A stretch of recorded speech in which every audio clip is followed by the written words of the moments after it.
वो तो कटरा है, तो उसने कहा कटरा में लक्ष्मी नृत्य करेगी। पैंथर में रामलीला होती थी, वो बानर की भूमिका निभाते थे, हनुमान के पीछे पीछे चलते थे। झज्जर के साथ साथ जितने भी गाँव होंगे ना, वहाँ सरस्वती का वास रहेगा।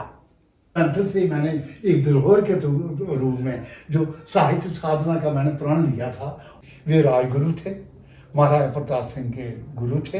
उन्होंने कहा पैंथर जो है ये सरस्वती का केंद्र बनेगा। उन्होंने किताब लिखी, शहर पहलो पहल के चटनी बख न्योड़े त्रै तेजा सुट्टी तंगीत है। तीसरा जो शिखर है उसका झुकाव रियासी की तरफ है, वहां पर क्या होगा। Hello hi and welcome. Juhi Mohan है मेरा नाम, हिस्टोरिक टेल्स आपको सुनाना है मेरा काम। तो शुरू करते हैं हिस्ट्री महकमा with Juhi, know your roots. And this is the 50th episode of History Mahekma with Juhi. And this one had to be very very special. तो मैंने और मृणाली जी ने बैठकर ये सोचा कि इसको कैसे स्पेशल बनाया जाए, और फिर हम दोनों ने ये डिसाइड किया कि क्यों ना इस एपिसोड में उन्हें शामिल किया जाए जिनको पढ़ कर और जिनको हम जम्मू की हिस्ट्री का इंसाइक्लोपीडिया कह सकते हैं। So we have with us a very very special guest, Padmashri Shiv Nirmohi ji. बहुत बहुत धन्यवाद आपका। मृणाली जी आपको तो इस बार वेलकम नहीं करना है ना क्योंकि मृणाली जी पहले को होस्ट होती थी हिस्टोरियन के अलावा, अब ये होस्ट ही हो चुकी हैं। सो मृणाली जी की तरफ से भी आपको वेलकम है ना। तो शिव जी धन्यवाद। आपकी सेहत ठीक नहीं है लेकिन फिर भी आपने टाइम दिया, thank you so much for that. और हमारे 50th एपिसोड को स्पेशल बनाने के लिए बहुत बहुत धन्यवाद। आपकी किताबें पढ़ के मैं अपने रेडियो के शो पे लोगों को जम्मू की हिस्ट्री के बारे में बताती हूँ, तो आज मुझे बहुत अच्छा लग रहा है, पहली बार आपसे मिलने का मौका मिल रहा है। आप उधमपुर में रहते हैं, तो मुझे लगता है शुरुआत थोड़ी सी वहीं से करनी चाहिए जी। असल में मेरा जन्म स्थान जो है ना वो पैंथल है। उधमपुर में आए हुए मुझे 10-12 वर्ष ही हुए हैं, और ये भी इसलिए है कि यहाँ मैंने मकान बनाया है एक चौकीदार की तरह, जहाँ पर मैं रह रहा हूँ। मूलतः जो मेरी जड़ें हैं वो पैंथल गांव के साथ जुड़ी हैं। पैंथल जो गांव है वो त्रिकुटा पहाड़ के बिल्कुल आंचल में बसा हुआ है, बहुत ही एक सुंदर गांव है। और उसमें क्या है कि आप देखेंगे कि गांव के पूर्व में झज्जर उपनदी जो है ना वो प्रवाहित है, और फिर जब आप देखेंगे कि चारों ओर उसके छोटी छोटी पहाड़ियाँ हैं और ऐसा लगता है जैसे कप वैली होती है, तो उसमें वो गांव जो है ना मेरा वो बहुत ही सुंदर दिखाई देता है। एक कवि हैं, उनका नाम है बालकृष्ण बोरा, उन्होंने पैंथल पर एक कविता भी लिखी है, तो मैं पहले उनकी पंक्तियों से ही शुरू करता हूँ। स्वर्ग जिसकी आग दे ये उससे अधिक तस्वीर है, स्वर्ग जिसकी आग दे ये उससे अधिक तस्वीर है।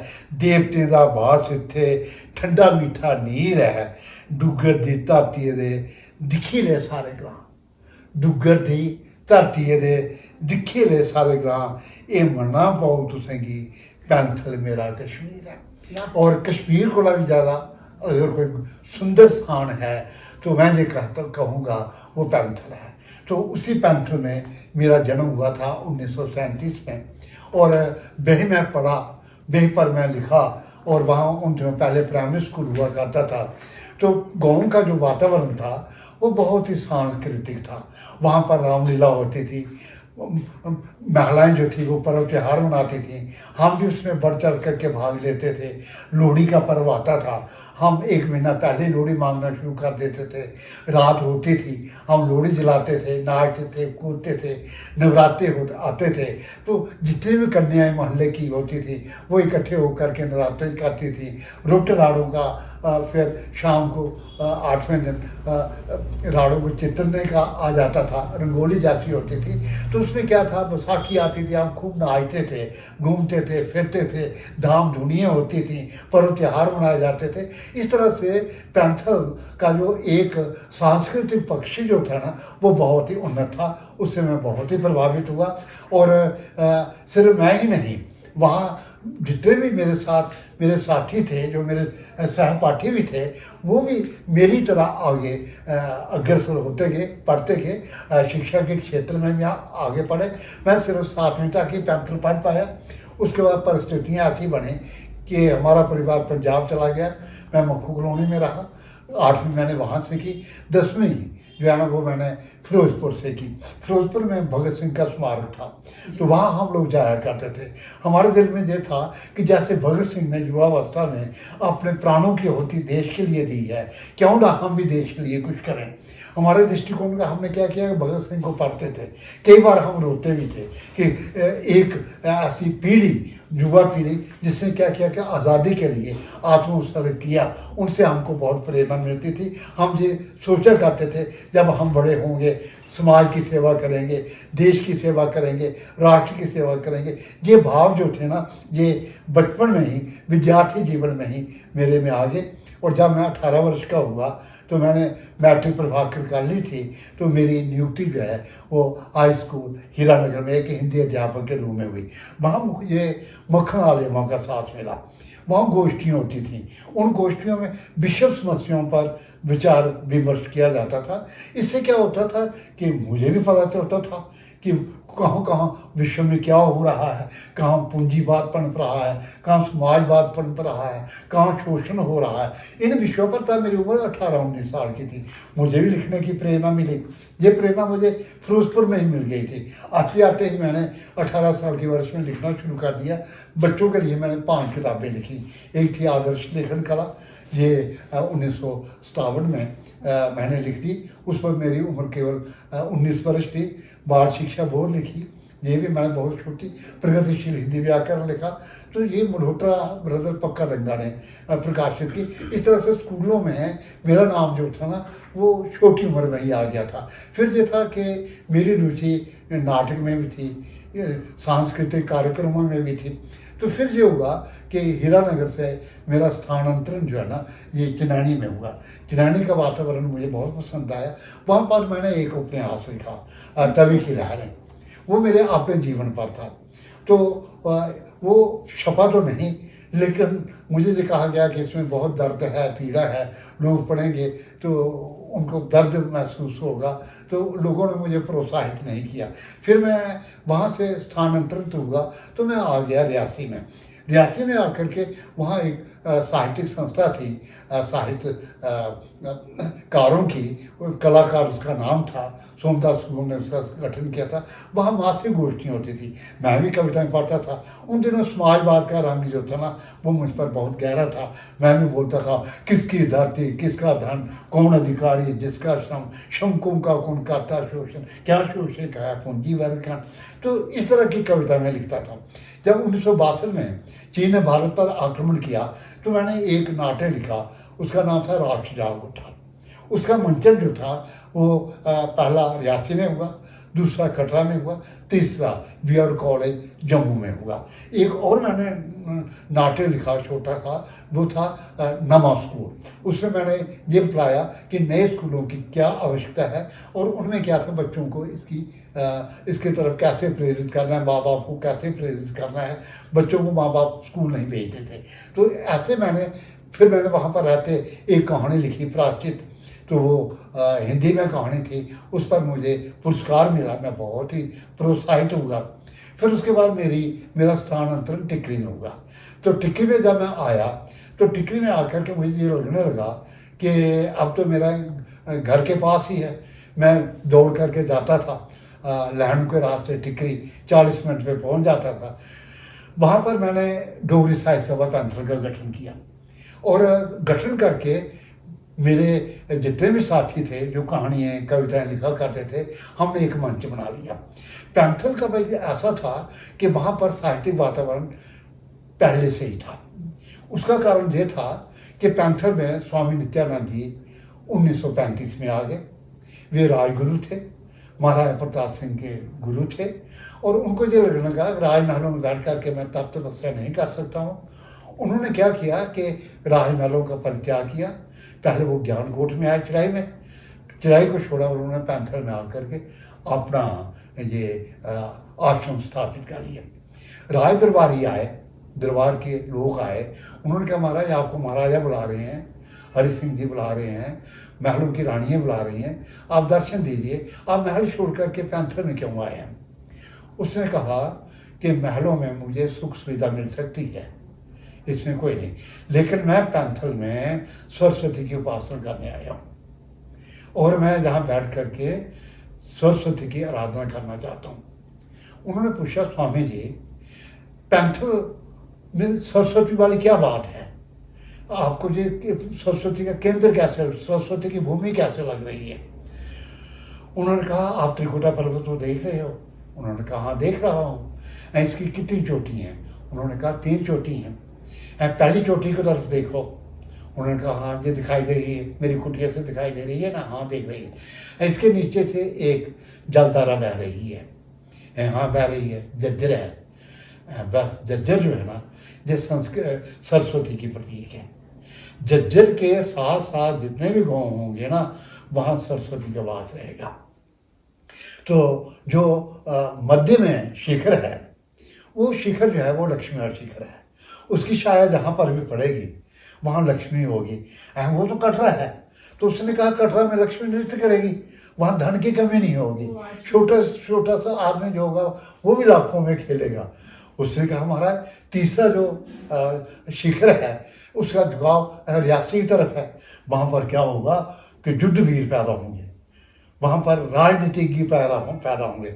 जोरावर सिंह जैसे जो थे, जिन्होंने भारत का ध्वज जो है ना वो मानसर झील तक लहराया, वो रियासी का ही था। बंदा बैरागी जिसने मुगलों से टक्कर दी, उसने भी उन दिनों अपना आश्रम जो था वो रियासी में स्थापित किया था। तो स्वामी जी की ये भविष्यवाणी थी कि ये जो झज्जर जो है नाला है, ये सरस्वती का प्रतीक है, और इसमें सबसे बड़ा मुख्य केंद्र जो है वो पैंथल आ जाता है। उन्होंने कहा पैंथल जो है ये सरस्वती का केंद्र बनेगा, और उन्होंने कहा जहाँ एक पर बहुत बड़ा सरस्वती का मंदिर भी बनेगा। हम लोग सोचते थे कि सरस्वती का मंदिर होगा, नागर शैली में होगा, उसमें सरस्वती की मूर्ति होगी और उसमें वो बीना वादनी होगी, उसमें ऐसा होगा। लेकिन तब हम भूल कर रहे थे। सरस्वती का मंदिर बना, अंतर्राष्ट्रीय स्तर का बना। वो क्या था? श्री माता वैष्णो देवी विश्वविद्यालय, जो पैंथल के पास ही 3 किलोमीटर पर है। और जो आप देखते हैं डिग्री कॉलेज कटरा जो है वो भी पैंथल में बना है। दिल्ली पब्लिक स्कूल जो है ना वो भी पैंथल में बना है। तो वो पैंथल जो था ना वो एक तरह से सरस्वती का केंद्र बनता गया। स्वामी जी ने स्वयं 3 पुस्तकें लिखी, योग का सरल मार्ग, योग विज्ञान, और इससे क्या होगा, बहुत प्रोत्साहन मिला। कुछ ऐसा होगा कि पैंथल में रामेश्वर करुण जी आए, और वे लाहौर विश्वविद्यालय में प्राध्यापक थे, प्रोफेसर थे, और आए वो जम्मू में। हरदत्त को कहा कि मैं कोई साहित्यिक साधना करना चाहता हूँ, मुझे कोई गाँव बताओ जहाँ पर मैं रुकूँ। सन 1945 की बात है। तो उन्होंने अपने एक शिष्य को बुलाया, कृष्णदत्त उसका नाम था, कि तुम इसको अपने साथ ले जाओ। कृष्णदत्त रामेश्वर करुण को लेकर के वो पैंथल आ गए। पैंथल उनको पसंद आ गया। वहाँ स्वामी जी की कुटिया थी, पास ही एक बहुत बड़ा तालाब था, तालाब के साथ पीपल के वृक्ष थे। तो वो पीपल के वृक्ष में बैठ करके बहुत आनंदित महसूस करते थे। उन्होंने पहले रामेश्वर करुण ने करुण सतसई पुस्तक लिखी थी, जिस पर उनको बहुत बड़ी राष्ट्रीय स्तर पर ख्याति मिली थी। और पैंथल में रहते हुए उन्होंने क्या किया कि एक ललकार किताब लिखी, और ये पैंथल को बहुत श्रेय जाता है। जब रामेश्वर करुण पैंथल में थे तब दीनू भाई पंत विद्यार्थी थे, पढ़ते थे। उन्होंने एक किताब लिखी, शहर पहलो पैल गए, चटनी बख न्योड़े त्रै तेजा छुट्टी तंगीत है। उन्होंने रामेश्वर करुण को अपनी कविताएं सुनाई। उन्होंने कहा, तुम बहुत अच्छी कविताएं लिखते हो, लेकिन मेरी बात सुनो कि तुम अब क्रांति आने वाली है, अंग्रेजों का राज खत्म होने वाला है, देश में हम एक जागृति पैदा करनी है। अब तुमने क्या करना है, कविताएं जो लिखनी है वो मजदूरों के लिए लिखो, वो किसानों के लिए लिखो, प्रगतिवाद की तरफ आगे बढ़ो। दीनू भाई पंत उनसे प्रेरित हुए, फिर उन्होंने कविताएं लिखना शुरू की। उठ मजूरा जा किसाना, तेरा वेला आया हो, ए परमेश्वर निराट मोसा ठगे जाल बिछाया हो। इस तरह की कविताएं जो थी ना, दीनू भाई पंत ने आकर के लिखना शुरू कर दी। तो दीनू भाई पंत का लेखन जो है ना 1944 से शुरू होगा। दीनू भाई पंत जो थे एक अभिनेता भी थे। पैंथल में रामलीला होती थी, वो बानर की भूमिका निभाते थे, हनुमान के पीछे पीछे चलते थे, कभी वो खंबे पर चढ़ जाते थे और जैसे वहाँ पे हु करता है, ऐसे वो चढ़ करके हु करते थे, लोग हंसते थे, कभी अपने अभिनय से वो प्रभावित करते थे। दिनों भाई पंत का जो परिवार जो था ना, वो पूरा का पूरा साहित्य साधना में जुटा हुआ था। उनके बड़े भाई थे, उनका नाम बद्रीनाथ था। बद्रीनाथ जो थे, उन्होंने गंध विज्ञान पुस्तक लिखी। उन्होंने कहा रोगों का निदान जो हो सकता है वो गंध से हो सकता है। उन्होंने किताब लिखी। उन्होंने कहा कि राजनीति में क्या क्या बातें आ रही हैं। श्री माता वैष्णो देवी का इतिहास उन्होंने लिखा। उनकी पत्नी शांति देवी थी, वो बहुत अच्छी कविताएं डोगरी में लिखती थी। दिनमय पंत की जो बहनें थीं वो कविता लिखती थी। दिनमय पंत के एक चचेरा भाई थे बालकृष्ण बोरा, उनकी 3 किताबें जो हैं वो प्रकाशित हुई हैं। उनको साहित्य अकादमी का पुरस्कार भी मिला है। उनसे छोटा जो था उसका नाम जो था वो था जियालाल जिया। उसने भी हंसते पत्थर कविता लिखी है। इस तरह से क्या हुआ कि पैंथर में एक साहित्य लहर जो थी ना वो चल पड़ी। उसके बाद जब ये डोगरी साहित्य सभा पैंथर का गठन हुआ, रतन गोपाल खजूरिया जो थे उसके प्रधान बने। उन्होंने डोगरी में 5 पुस्तकें लिखी। इस कुंतला स्नेही थी, उन्होंने भी एक ही संज वो की। इस तरह से बाचस्पति मल्होत्रा थे, वो बाद में जम्मू विश्वविद्यालय के लाभ विभाग में भी रहे। वो भी कहानियाँ लिखते थे। उनकी कहानियों में बहुत हास्य व्यंग होता था। हरिकृष्ण थे, एक दिनमय पंत के दोस्त थे, उनका नाम गौरी शंकर केरनी था, वो भी कविता लिखते, मजदूरों किसानों पर लिखते थे। एक हुकुमचंद खजूरिया थे, वो भी कविता लिखते थे। इस तरह से क्या होगा, सिलसिला जो था वो चल पड़ा। अब क्या था कि पैंथर में एक जागृति जो आई, वो मैं उसके श्रेय जो है 2 व्यक्तियों को दूंगा। एक मैं स्वामी नित्यानंद जी को दूंगा। वो आए इसलिए कि मैं गांव में जन जागृति पैदा करूं। वो क्या करते थे, बच्चों को बहुत प्रोत्साहित करते थे। बच्चों को शाम को बुलाते थे, अपने पास बुलाते थे, कहानियाँ सुनाते थे, प्रोत्साहित करते थे। और ऐसा होता था कि वो कहते थे आगे बढ़ो, उनको प्रेरणा देते थे। मेरे ही जो सहपाठी थे गोपाल दत्त, जो पैंथर मेरे साथ पढ़ते थे, स्वामी जी का उनको भी आशीर्वाद प्राप्त था। उन्होंने क्या किया कि स्वामी जी ने उनको प्रेरित किया। उन्होंने LLB की है और जम्मू में आ गए और बाद में मुंसिफ बने, फिर जज बने, सब जज बने। फिर वो हाई कोर्ट में जा कर के न्यायाधीश के पास से सेवानिवृत्त हुए। आज हम उनको कहते हैं जस्टिस GD शर्मा। ये दिनमय पंत का जो भतीजा था सुभाष शर्मा, वो चीफ इंजीनियर बन गए। दिनमय पंत का जो अपना बेटा था बहुत बड़ा डॉक्टर बना और वो साहित्यकार भी बना। और उसको साहित्य अकादमी पुरस्कार जो था ना वो पैंथर को मिला। ये पैंथर को बहुत बड़ा श्रेय ये जाता है, एक छोटे से गाँव को 3 साहित्य अकादमी पुरस्कार मिले। पैंथर एक छोटा सा गाँव है और उसको पद्मश्री भी प्राप्त है। और पैंथर एक छोटे से गांव को लाइफ टाइम अचीवमेंट अवार्ड भी जो है ना वो भी मिला हुआ है। पैंथर को राष्ट्रीय 3 पुरस्कार मिले हुए हैं। पैंथर को ये समझे बेस्ट बुक अवार्ड जो है ना ये भी 4 मिले हुए हैं। शेख अब्दुल्ला ने पैंथर के लेखकों को सम्मानित किया है। आप देख रहे हैं अटल बिहारी वाजपेयी जो हैं ये पैंथर के लेखकों को सम्मानित कर रहे हैं। आप वो देख लीजिए, सोनिया गांधी हैं, मुफ्ती मोहम्मद सईद हैं, वो पैंथर के लेखकों को सम्मानित कर रहे हैं। इस तरह से क्या होगा कि पैंथर में एक लहर चली। और मैं खुद भी ये कहूँगा कि मैं भी पैंथर का हूँ। पैंथर से मैंने एक धरोहर के रूप में जो साहित्य साधना का मैंने प्रण लिया था उस पर मैं अभी चल रहा हूँ। मेरी 45 पुस्तकें जो है ना अभी तक वो प्रकाशित हो गई। सभी पुस्तकें जो है ना वो डोगरा इतिहास, संस्कृति, ये धरोहर और जहाँ के जनजीवन, जहाँ की जातियों पर आधारित है। मुझे ये लगने लगा कि पैंथर को इस क्षेत्र में और आगे बढ़ना चाहिए। पैंथर के लड़कों के विषय में बताऊं कि बड़े बड़े ऊंचे पदों पर हैं। पैंथर की लड़कियां भी पीछे नहीं हैं, साहित्य कला की दृष्टि से वो भी बहुत आगे हैं। पैंथर की लड़कियां सुनंदा खजूरिया, वो चीन में इस समय प्रशिक्षण ले रही है चित्रकला में। उसके बहुत से लेख में आती है। पैंथर की लड़कियां जो हैं वो KS अधिकारी हैं, पैंथर की बहुएं KS अधिकारी हैं। पैंथर की एक जो बहू है वो IAS ऑफिसर भी है। तो इस तरह से पैंथर का जो वातावरण है वो बहुत ही सुरम्य है। इसलिए बहुत ज़रूरी है, मैं साहित्यिक जो पैंथर का रूप स्वरूप है उसकी तो मैंने आपसे व्याख्या की। अब मैं ये भी चाहता हूँ थोड़ा सा प्रकाश पैंथर के इतिहास पर भी हमें डालना चाहिए।